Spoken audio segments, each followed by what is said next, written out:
అయితే ఈ యానజాక్యులేషన్ లేదా సెక్స్ లో సెమెన్ అవుట్ అవ్వకపోవటము లేదా మాస్టర్బేషన్ లో సెమెన్ అవుట్ అవ్వకపోవడానికి దీనికి మెయిన్ రీజన్స్ వచ్చేసి సైకలాజికల్ రీజన్స్.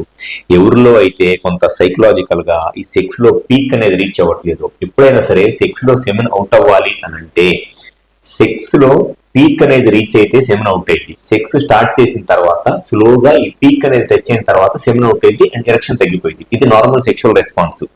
కొంతమంది ఏమైందనంటే సెక్షువల్ గా వాళ్ళు సెక్స్ స్టార్ట్ చేసినప్పుడు ఈ పీక్ అనేది జస్ట్ ఇక్కడ దాకా వచ్చి ఈ రెండు లైన్స్ టచ్ అవ్వదు అనమాట, ప్యారల్ గా వెళ్తా ఉంటాయి రెండు లైన్స్.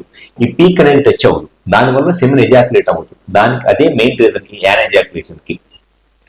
ఇది మెయిన్ గా సైకలాజికల్ రీజన్. ఈ యానజాక్యులేషన్ అనేది చాలా మందిలో ఈ సైకలాజికల్ గా ఉంటుంది. అండ్ కొంతమందిలో ఈ ప్రాబ్లం రావడానికి మెయిన్ రీజన్ అంటే మాస్టర్బేషన్, హస్తప్రయోగం చేసుకున్నప్పుడు సెమెన్ అవుట్ అయింది, సెక్స్ లో సెమెన్ అవుట్ అవుతుంది. దానికి మెయిన్ రీజన్ వచ్చేసి ఎక్కువగా ఈ పాన్ వీడియోస్ చూసి మాస్టర్బేషన్ చేసుకోవటం వల్ల. ఎవరైతే ఎక్కువగా ఈ పాన్ వీడియోస్ చూసి మాస్టర్బేషన్ చేసుకుంటారో వాళ్ళకి సెక్స్ లో ఈ పీక్ అనేది పాన్ వీడియోస్ చూసి అండ్ అంటే కళ్ళకి ఆ పాన్ వీడియోస్ ఉండి చేతికి పెన్నిస్ కి ఆ చేతి యొక్క స్పర్శ తగిలితే గానీ సెక్స్ లో ఈ పీక్ టచ్ అయ్యి సెమెన్ అవుట్ అవ్వదు.